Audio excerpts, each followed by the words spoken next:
एक बार दो ब्राह्मण वृंदावन की यात्रा पर निकले। उनमें से एक वृद्ध था और दूसरा जवान। मार्ग लंबा और कठिन था, जिस वजह से उन दोनों यात्रियों को यात्रा के दौरान कई कष्टों का सामना करना पड़ा। उस समय आज की तरह रेलगाड़ियों और बसों की सुविधा उपलब्ध नहीं थी। यात्रा के दौरान युवा ब्राह्मण ने वृद्ध व्यक्ति की खूब मदद की, जिसकी वजह से वृंदावन पहुंचकर उस वृद्ध ब्राह्मण ने कहा कि हे युवक, तुमने मेरी खूब सेवा की है। मैं तुम्हारा अत्यंत कृतज्ञ हूँ। इस सेवा के बदले मैं तुम्हें पुरस्कार देना चाहता हूँ और अपनी जवान पुत्री का विवाह उस ब्राह्मण युवक से करने का वचन दिया। ब्राह्मण युवक ने वृद्ध व्यक्ति को समझाया कि ऐसा नहीं हो सकता, क्योंकि आप बहुत अमीर हैं और मैं तो बहुत गरीब ब्राह्मण हूँ। फिर भी वृद्ध व्यक्ति अपनी हठ पर अड़ा रहा और फिर कुछ दिन तक वृंदावन में रहने के बाद दोनों घर लौट आए। वृद्ध व्यक्ति ने सारी बातें घर पर आकर बताई कि उसने अपनी बेटी का विवाह एक ब्राह्मण से तय कर दिया है, पर पत्नी को यह सब मंजूर नहीं था। उस वृद्ध पुरुष की पत्नी ने कहा कि अगर आप मेरी पुत्री का विवाह उस युवक से करेंगे तो मैं आत्महत्या कर लूंगी।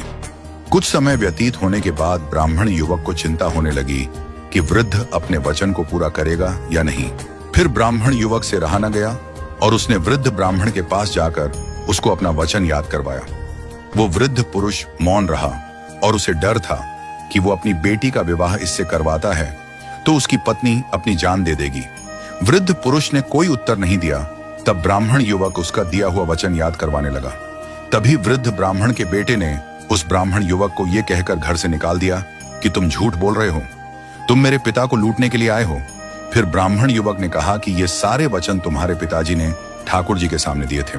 तब वृद्ध व्यक्ति का ज्येष्ठ पुत्र, जो भगवान को नहीं मानता था, युवक को कहने लगा कि अगर तुम कहते हो कि भगवान इस बात के साक्षी हैं तो यही सही।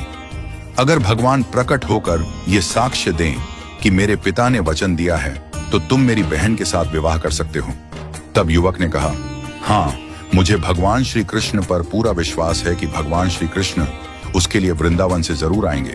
तब भगवान श्री कृष्ण ने युवक के समक्ष एक शर्त रख दी कि तुम मुझे किसी भी दिशा में ले जाना, मगर तुम पीछे पलटकर नहीं देखोगे।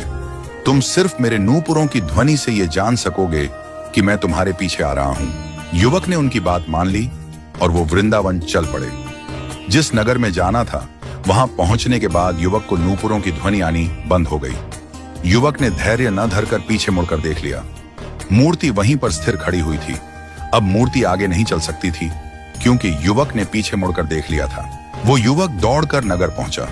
सब लोगों को इकट्ठा करके बोलने लगा कि देखो, भगवान श्री कृष्ण साक्षी रूप में आए हैं। लोग स्तब्ध थे कि इतनी बड़ी मूर्ति इतनी दूरी से चलकर कैसे आई। फिर भगवान श्री कृष्ण की मूर्ति ने सबके सामने ब्राह्मण युवक की गवाही दी। उसके बाद वृद्ध ब्राह्मण की पुत्री के साथ उसका विवाह संपन्न हुआ।